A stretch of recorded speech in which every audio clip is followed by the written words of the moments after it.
अस्सलाम वालेकुम, आप देख रहे हैं इनसाइड पाकिस्तान में हूँ मोहम्मद ज़फ़ीर।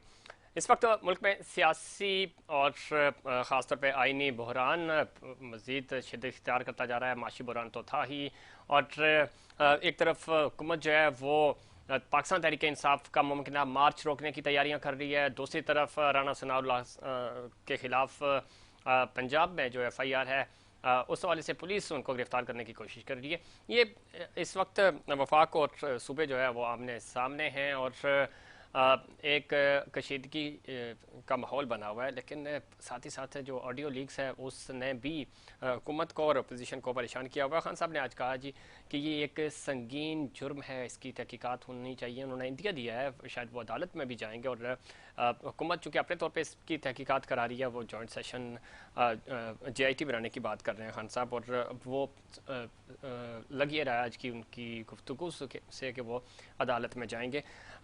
दूसरी तरफ सिंध की जब हम बात करते हैं और सिंध के हालात की बात करते हैं, यहाँ से इत्तेहादियों की तरफ से बड़ी खबर आई है। MQM के गवर्नर, चूँकि उनका मुतालबा था गवर्नर हमारा होना चाहिए, एडमिनिस्ट्रेटर हमारा होना चाहिए, उनमें से एक बड़ा ज़बरदस्त मुतालबा उनका पूरा हो गया। बड़ा सरप्राइज़ था खुद MQM के लिए। और जो कामरान टिसोरी साहब थे 2016 में, वो पार्टी में आते हैं। पार्टी में जब वो आए तो उनके आने पे इख्तलाफात हुए, उनको उनके जाने पे इख्तलाफात हुए। फिर वो फारूक सत्तार साहब के साथ अलग हो गए, एक अलग ग्रुप बनाकर दोबारा उनकी वापसी होती है। तो राब्ता कमेटी के अंदर शदीद इख्तलाफ किया जाता है, इस बात के ऊपर इख्तलाफात पाए जाते थे और इख्तलाफात थे। डिप्टी कन्वीनर उनको प्रमोट कर दिया गया। MQM को जो लोग समझते हैं, देखते हैं, जानते हैं, वो उनको पता है कि डिप्टी कन्वीनर का मतलब क्या होता है। यहाँ पे भी इख्तलाफात थे, लेकिन देखते देखते 1 महीने के अंदर अब वो गवर्नर बन गए। 7 नाम MQM की तरफ से गए हैं। 7वें नंबर पे जो नाम था वो कुर्रा जो है वो उसके नाम निकली। क्या वजह बनी, इस पे भी बात करेंगे। और इत्तेहादी क्यों नाराज़ हैं, वजारतों का क्या मामला है, और वफाकी हुकूमत सिर्फ इमरान खान के ख़िलाफ़ केस बनाने, नवाज शरीफ साहब को बचाने के लिए इक़्तिदार में आई है, या कि उनको अपने इत्तेहादियों का भी एहसास है। इन तमाम इश्यूज़ पे बात करेंगे। हमारे साथ मौजूद हैं जनाब डॉक्टर महफूज यार खान साहब, सीनियर सियासतदान है, सीनियर रहनुमा है MQM पाकिस्तान से आपका ताल्लुक है। डॉक्टर साहब खुश आमदीद कहते हैं आपको प्रोग्राम में। बहुत शुक्रिया, बहुत शुक्रिया भाई। डॉक्टर साहब, चूँकि इंट्रो भी मैंने कहा जिस तरह के हालात हैं, आप पहले इत्तेहादी थे पाकिस्तान तहरीक इंसाफ के, उनकी हुकूमत ख़त्म हुई, और बारहा आपकी तरफ से ये कहा जाता था कि हमारे 5-7 वोटों की वजह से आप इक़्तिदार में हैं, और ये ताना उनको मिलता रहता था। ज़ाहिर है आपने इत्तेहादी बदले, हुकूमत नहीं बदली, हुकूमत में तो आप आज भी हैं। इनके साथ तजर्बा आपका अभी ज़ाहिर 6 महीने हुए हैं, उसमें ये ज़रूर हुआ कि आपका जो एक मुतालबा था कि जी गवर्नर हमारा बनना चाहिए, वो गवर्नर आपका बन गया। और साथ ही साथ बाकी जो मुतालबात थे उस पर तो खैर मिसिंग पर्सन हो गए, कराची की डेवलपमेंट है वो पता नहीं कब पूरे होंगे। लेकिन इस पे खुश हैं आप, चूँकि कम अज़ कम आपके 7 नामों में से एक नाम तो आ गया ना। बहुत बहुत शुक्रिया। देखिए, ये खुशी इस बात की जरूर है कि मुत्तहदा कौम मूवमेंट पाकिस्तान, जिसका इससे कबल भी 12 साल गवर्नर रहा, जी। और बीच के इश्रतुल लिबास साहब, और PTI की हुकूमत में आने के बाद MQM ने जो सपोर्ट की थी उसकी वजह से इनकी हुकूमत बनी। ठीक। और वो हमारी 5 या 6 सीटें जो थी वो ट्रम्प कार्ड हैं, और उनका हमने कभी इस्तेमाल नहीं किया। सही।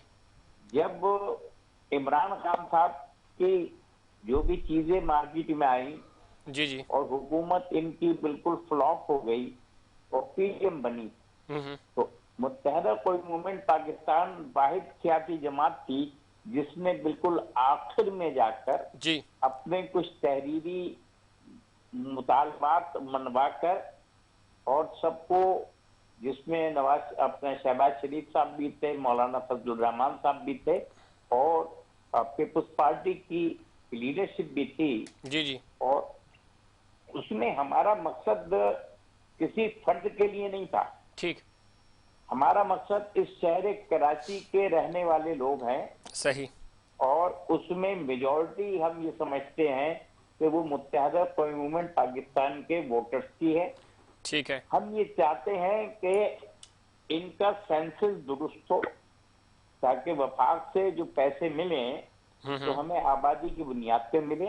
ठीक है। हम ये चाहते हैं कि इनकी हल्का बंदियां दुरुस्त हों, सही। ताकि हमारे लोग इंतखाबात में जिस तरह पहले जीतते रहे हैं, अगर हल्का बंदियों की दुरुस्तगी हो जाएगी तो फिर हम इस शहर में अपना मेयर ले आएंगे। हमारा तीसरा, और हमारे बहुत सारे मुतालबात थे, 15 के करीब ठीक है, है। लेकिन ये चंद जो थे, हमारे लापता अफराद वापस आ जाएं, हमारे जो जेल में लोग हैं जो हाँ हाँ। बेगुनाह सजा काट रहे हैं उनकी जमानतें हो जाएं। तो ये हमारे बुनियादी मुतालबे हैं जिसमें किसी तो अच्छा, फर्द वाहिद। चलिए, एक तो मुतालबा हुआ, इस पे मैं थोड़ी सी तफसील में आऊँगा। बाकी जो मुतालबात हैं आपको लगता है वो भी पूरे होंगे? अब मिसिंग, पिछले दिनों आपके कारकुनान जो लापता हुए थे उनकी डेड बॉडीज मिली हैं, वज़ीर दाखिला भी यहाँ पे आए, अपने मुतालबात भी रखे, उन्होंने यकीन दहानी भी कराई। तो ये कैसे मुतालबात हैं कि इसी हुकूमत के दौर में आज से कोई 6 साल पहले आपके लोग मिसिंग हो जाते हैं और इसी इत्तेहादी हुकूमत के साथ हैं आप, और डेड बॉडीज़ मिल रही हैं, तो मुतालबात पूरे होते हुए तो नज़र बाजार नहीं आ रहे। तो क्या मसला है कि जो मुतालबात पूरे हो सकते थे हुकूमत के दायरा इख्तियारात में हैं वो भी पूरे नहीं हो रहे? डॉक्टर साहब देखिए, इसमें कोई दो राय नहीं है। मैं एक सियासी कारकुन की हैसियत से ये जी। समझता हूं कि सियासी हुकूमत हमारे चंद मुतालबात को तो पूरा कर सकती है, लेकिन जब तक हमें इस मुल्क के जो इस्टेब्लिशमेंट की सपोर्ट हासिल नहीं होगी, क्योंकि हम ये चाहते हैं कि हमारे जो लापता अफराद हैं, अगर उन्होंने कोई जुर्म किया है तो उनको खुली अदालत में पेश किया जाए। सही। अगर जुर्म साबित हो उनको उसकी सजा दें। 5-5 साल के बाद जब हमें लाशें मिलती हैं, अभी 3 साथियों की लाशें हमने दफन की हैं जो इंटीरियर से जी। हमें मिली हैं, तो हमें ये भी खौफ है कि हमारे जो लोग लापता हो गए थे, हमें उनकी वापसी जो है लाश की शक्ल में नहीं सर, चाहिए। डॉक्टर महफूज यार खान साहब बिल्कुल ठीक कह रहे हैं आप, लाश की शक्ल में बिल्कुल नहीं चाहिए।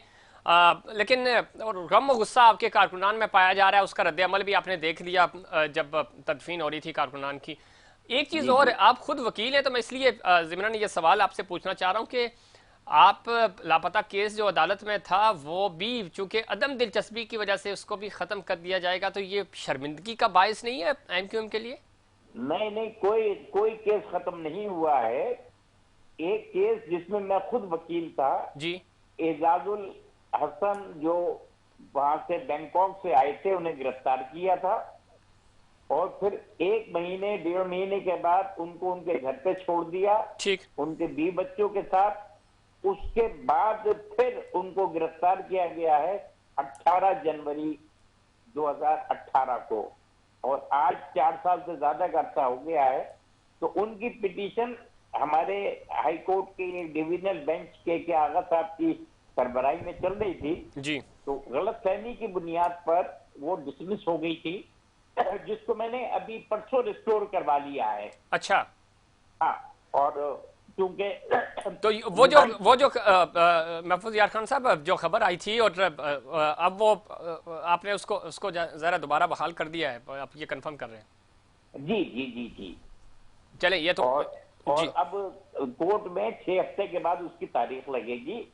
ठीक है। लेकिन मेरा कहना यह है कि जो मिसिंग पर्सन के जो केसेस हैं, जी जी। इसमें इनके जो भी लवाहिकीन है, बीवी है, माँ है, बच्चे हैं, उनको एक उम्मीद रहती है बिल्कुल ऐसा कि ही है। शायद अगली तारीख पे हमारा आदमी आ जाएगा। मैं आपको बयान नहीं कर सकता कि बूढ़ी माँ है, जब मेरी टेलीफोन पे बात होती है नफीसा बेगम से, तो सिवाय रोने के कोई बात नहीं करती हैं। और उनकी बीवी, 2 बच्चियां हैं जो पढ़ रही हैं, और मैं तो बयान नहीं कर सकता। ठीक है। जिस कस्मा पुरसी के आलम में ये लोग जिंदगी गुजार रहे हैं, अल्लाह ताला दुश्मन को भी ना दिखाए। बिल्कुल ठीक कह रहे हैं, अल्लाह करम करे। और ये बड़ा संगीन मामला है और इसको इस पे होना चाहिए और बताना भी चाहिए कि ये लोग कहाँ हैं, और एक बड़ा हसास इशू भी है।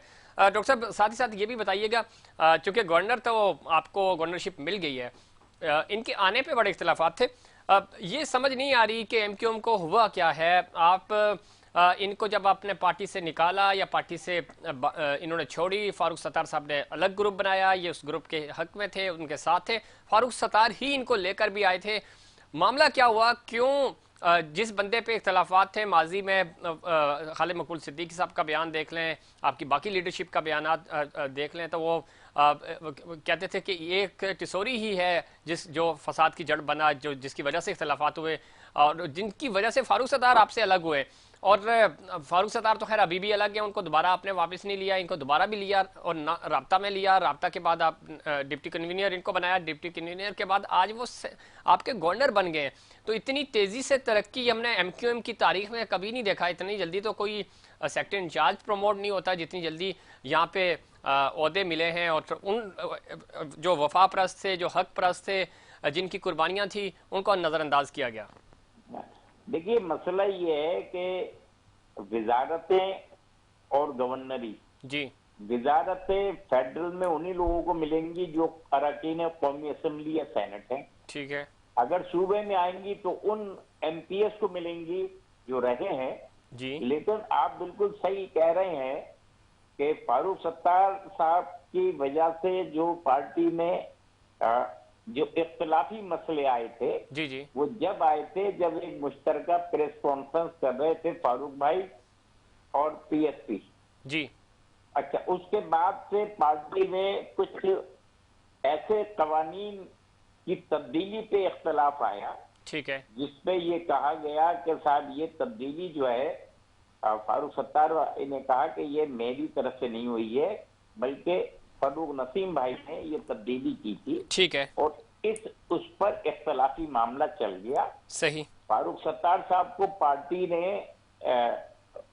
अपना निकाल दिया जी, और उनके साथ जो भी लोग हैं, अब भी बहुत सारे लोग हैं फारूक भाई के साथ, और हम उन सबको दावत दी है। ठीक। और मैं यकीन से कह सकता हूं कि आने वाले 1 या 2 हफ्ते में फारूक सत्तार भाई दोबारा पार्टी में वापस आ जाएंगे। अच्छा, अब आप ये खबर दे रहे हैं कि फारूक भाई हफ्ते, 1.5 हफ्ते, 10 दिन के अंदर आपको दोबारा ज्वाइन कर लेंगे? इंशाल्लाह। ठीक। इसलिए लेकिन इसमें फारूक भाई, जी, जी, फारूक भाई एक हमारा ऐसा चेहरा है जो इस शहर में खिदमत का अमीन है। सर डॉक्टर साहब, वो चेहरा आपका बिल्कुल है, लेकिन वो चेहरा अभी जो पीआईबी वाले इलेक्शंस हो रहे थे जिसमें फारूक भाई को बहुत ही कम वोट पड़े, वो आपके साथ मिलने को तैयार थे, इत्तेहाद था, सब चीजें थी, तो फिर अपने चेहरे को आपने साथ क्यों नहीं मिलाया? पर देखिए, बाज दफा ये होता है कि कुछ लो और कुछ दो पे बात होती है।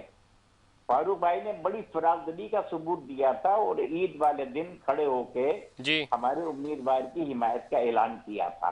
जी, अब इसमें हमारी थोड़ी कोताही है और हमें ये चाहिए था कि हम उनको कंधे पे बिठाकर राब्ता कमेटी में लाते सही।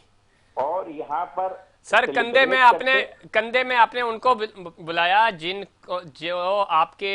जिनके बारे में आपके जो साबिक रहनुमा हैं डॉक्टर शहाब इमाम, वो कह चुके हैं कि सादिक इफ्तिखार और कामरान टिसोरी हमारे लिए एटीएम्स की हैसियत रखते हैं। तो आपने तो कंधों पे एटीएम को बिठाया है। फारूक सत्तार के पास तो पैसे थे नहीं, तो वो बेचारा। सर ये अब हम देखेंगे, अब गवर्नर बन गए हैं कि अब बाकी हमारे एटीएम हैं कि नहीं है, क्योंकि मुझे तो कोई तजर्बा नहीं है। अच्छा, तो मैं ये देखूंगा, और मैं तो वकील हूँ। जी, जी, जो मुझे अपना इस्तेमाल करना चाहे इस्तेमाल कर ले, जो पहले आएगा वही मेरा क्लाइंट है।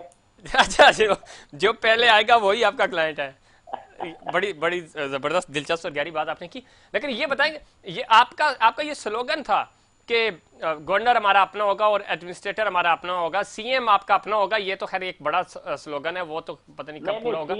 सीएम की अपने कभी बात नहीं, अभी की बात नहीं कर रहा हूँ मैं, वैसे ओवरऑल बात कर रहा हूँ कि आप देखिए सीएम कब होगा, मैं मुतालबे की बात नहीं कर रहा। जब इस शहर की मर्दमशुमारी ठीक, सिर्फ मर्दों का न सुने, खवातीन को भी गिन लेंगे। हाँ, वो ठीक है ना, आ जाएगा। ये डॉक्टर साहब वो एक आपकी ख्वाहिश है, मैं उसको कोई मुतालबा नहीं है आपका, ये जो बुनियादी मुतालबात आपकी इत्तेहादी हुकूमत से थे।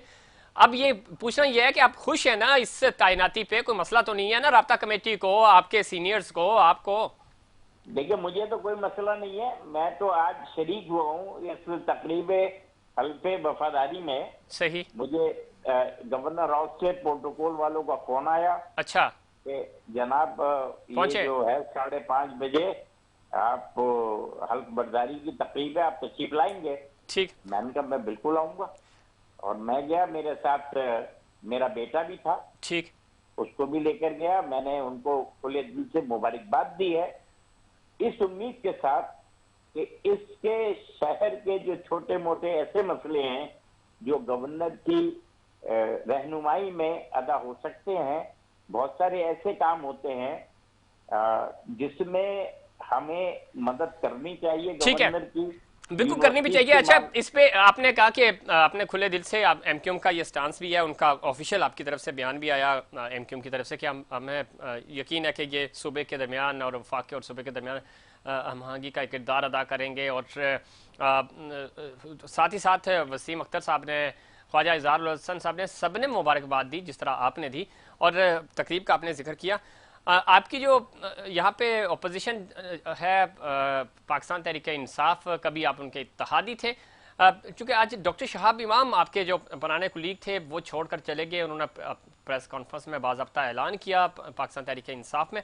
उस मौके पे जो अली जैदी साहब है, प्रेसिडेंट है पाकिस्तान तहरीक इंसाफ सिंध के, उन्होंने ये कहा कि एमक्यूएम वालों का मुतालबा था कि अपना हमारा गवर्नर हो, तो उन्होंने तंजन कहा या उन्होंने मुबारकबाद दी, क्या कहा उन्होंने एक्चुअली? वो डॉक्टर साहब ये सुनिएगा तो फिर मैं आपसे सवाल करूंगा कि आपको अपना गवर्नर मुबारक हो।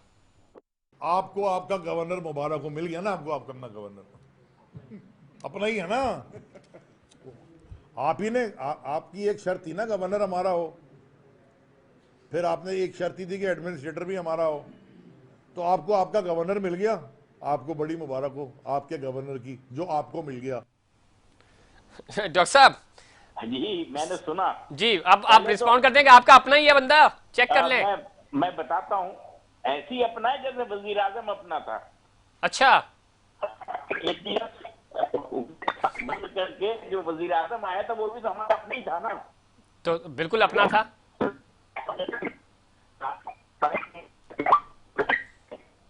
जी जी। तो मैंने उनको फोन किया। जी जी डॉक्टर साहब, उनके जो इतराज़ात थे वो दुरुस्त थे। पार्टी को ये चाहिए था कि उनके साथ बैठकर इन मसलों को हल करते। ठीक। तो बहुत हम डॉक्टर साहब, हम कोशिश, आपकी ऑडियो हम तक सही तरह पहुंच नहीं आ रही, मैं दोबारा कोशिश करेंगे आपसे रब्ता बहाल। और इस पे मैं पॉइंट ऑफ व्यू लूँगा कि आपको अपना गवर्नर जो है वो पसंद आया या नहीं, इस पर इख्तलाफात थे, इख्तलाफात शिद्दत इख्तियार कर गए। और अब आपकी जो मुखालिफ जमातें हैं वो भी, और बड़ा इसके ऊपर बातें हो रही हैं गवर्नरशिप को लेके, क्या इश्यूज़ हैं और क्यों इतनी ज़्यादा तनकीद की जा रही है। और ख़ुद एमक्यूएम पाकिस्तान सरप्राइज़ हुई ये नाम देखकर, नाम सुनकर। इस पे बात करेंगे और डॉक्टर साहब से इस पे स्पेशली पॉइंट ऑफ व्यू भी लेंगे कि उनका क्या ओपिनियन है। डॉक्टर साहब, आवाज़ आ रही है आपको? जी डॉक्टर साहब, सुन सकते हैं मुझे? जी जी। अच्छा डॉक्टर साहब, आपकी आवाज़ हम तक नहीं पहुंची थी। जैदी साहब की गुफ्तगू आपने सुनी, उन्होंने तंजिया कहा कि आपका अपना ही है ना, चेक करके देख लें। भाई ऐसी है जैसे उनका कप्तान अपना है। अच्छा। जिस तरीके से ये जो 14 सीटें जीते थे जी, वो उनकी सब अपनी थी। तो आप अब आपके हालात में इंशाल्लाह ताला ये हमारा अपने गवर्नर, आप फिक्र ना करें। और कहीं का नहीं किया है। नहीं, माजी में आपने इस शहर का पुराना सियासी कारकुन है, इस शहर से इस शहर का और इस सूबे का साबिक एमपीए है। बिल्कुल है। और डॉक्टर साहब, लेकिन सात नाम थे, 7 में से 6 जो 7वें नंबर पे था, मेरिट 7वें पे जाके बैलेंस हुआ, क्या वजह बनी? 6 नाम फिर सियासी कारकुनान नहीं थे? जफीर भाई, वो 8वें नंबर पे अगर मेरा नाम होता ना जी, सरजू खान मेरे टिक करते। अच्छा, इसकी क्या लॉजिक है? इसकी लॉजिक ये है कि पीटीआई के जो सदर साहब हैं जी, उन्होंने तमाम जो हमारे उम्मीदवार थे उनमें सबसे बेहतर सीरू का अपना कामरान सीरू का पाया जी, और उनको नॉमिनेट कर दिया। ठीक। तो ये तो हम तो सदर साहब की इस बात पर फख्र करते हैं कि उन्होंने जो उस लॉट में सबसे बेहतर जिसको समझा जनाब अलवी साहब ने, उसको गवर्नर बना दिया। अलवी साहब, आप समझते हैं अलवी साहब ने ही चुना है या चुन के दे दिया गया कि यहाँ साइन कर दें? सर अब तो ये वो बतलाएंगे जो हमारे सदन में लोग हैं। अब कोई लीक आएगी तो उसमें पता चलेगा कि अच्छा, तो चले ये तो पता चल सकता है कि बाकी जो 6 नाम थे भाई वो रिजेक्ट क्यों हुए। चले ये तो नहीं पता कि क्यों साइन हुआ, लेकिन आपके पास आया होगा ना कि भाई आपके ये 6 नाम इसलिए रिजेक्ट हो रहे हैं, 5 नाम आपने पहले दिए, फिर उन्होंने 2 नाम और मांगे, तो भाई वो 5 नाम जो रिजेक्ट हुए तो उन्होंने कुछ लिखा होगा ना कि भाई ये एलिजिबल नहीं है, इनका ये मसला है, ये मसला है। मैंने एक नक्शे ख्याली को जियात बख्शी, टूट जाएगा मोहब्बत का फंसू मेरे बात। अरे वाह। तो वो देखें, ये तो हुकूमतों के जो मसाइल होते हैं, मेरी तो ये खुशकिस्मती है बदकिस्मती है कि मैं कई हुकूमतों के साथ काम करता रहा। उसमें मियां नवाज शरीफ साहब की भी हुकूमत थी, जी बिल्कुल, उसमें परवेज मुशर्रफ साहब की भी हुकूमत थी, और अब उसमें ये इमरान खान साहब की भी हुकूमत थी, और अब पीडीएम की हुकूमत है। सही। तो मैं बहुत सारी ऐसी चीजें जानता हूँ। बल्कि एक दफा तो ये हुआ कि काबीना हलफ ले रही थी और वजीरों की तादाद जो थी उनमें से एक साहब नहीं पहुंचे थे जी। तो एक और साहब जो तकरीब में बैठने आए थे, वो चेकिंग देखने, उनको खड़ा करके हलफ दिलवा दिया गया, वो पार्टी वजीर बन गए। वो ये इक़्तिदार का जो अहवाल है ना, जी जी, बड़ी खराबी है। जैसे परवेज मुशर्रफ साहब के जमाने में हमने कहा कि साहब सारे आपने वकीलों को, दूसरी जमातों के वकीलों को रखा हुआ इदारों में, उन्होंने कहा आप मुझे लिस्ट दे दो। हमने 100 आदमियों की लिस्ट दी, वो 100 के 100 उन्होंने अपॉइंट कर दिए। सही कह रहे हैं डॉक्टर साहब। हम भी दुआ गो है कि हो सकता है कि अगले हफ्ते में आपसे प्रोग्राम कर रहा हूं तो आप भी किसी वफाकी पोस्ट पे बैठे हों, तो ये बड़े सरप्राइज होते हैं क्योंकि कुछ पता नहीं चलता। अब तो दिलचस्पी नहीं है। अच्छा, नहीं दिलचस्पी तो नहीं है, लेकिन सुने मेरी आप सुन ले। अब ओदों में दिलचस्पी इसलिए नहीं रही है कि अगर आपके कलम में जान है जी तो ओदा मौसर है, या अब भी अगर कोई ऐसी जिम्मेदारी जिसमें मैं समझूंगा कि मैंने जो तालीम हासिल की है, ये 4 यूनिवर्सिटी की डिग्रियां जेल से ली हैं, पीएचडी अमेरिका की एक यूनिवर्सिटी से किया है, अगर इसको मैं कहीं पर किसी काम में ला पाऊंगा तो ठीक है। लेकिन डॉक्टर साहब वो बात आप बिल्कुल ठीक कह रहे हैं, वक्त खत्म हो रहा है, लेकिन बात आप बिल्कुल ठीक कह रहे हैं, लेकिन आपके वहां पे भी ताल्लुकात बड़े अच्छे हैं, तो इसलिए हो सकता है सर कोई पता नहीं, इससे रातों रात सरप्राइज मिलते हैं आजकल। सर मुझे क्या पता मेरे ताल्लुकात कहाँ हैं, मैं तो कहता हूँ चले अगर ताल्लुकात होते तो 2 दफा फौजी अदालत होते, सजाएं ना हुई होती। डॉक्टर साहब जाने ना जाने, गुली ना जाने, बात तो सारा जाने। जी बिल्कुल, बहुत शुक्रिया डॉक्टर महफूज जी। डॉक्टर महफूज यार खान साहब, आपने प्रोग्राम में वक्त दिया, और कुछ भी हो तैनाती ज़ाहिर हो चुकी है, और अल्लाह करे कि कराची वालों के लिए, सिंध वालों के लिए कोई बेहतरी हो, और जो एक वफाक और सिंध के दरमियान हमेशा हमने देखा कि एक दूरी रहती है वो ख़त्म हो सके, और ये सुबह डेवलप हो, ये कराची डेवलप हो, असल मकसद ये है, तो उसके लिए कोई अपना किरदार अदा कर सके हमारे नौ मुंतखब गवर्नर। नाज़रीन वक्त हुआ ब्रेक के बाद मुल्क की सियासी सूरत हाल पर बात करने के लिए, उससे पहले कमर्शियल ब्रेक।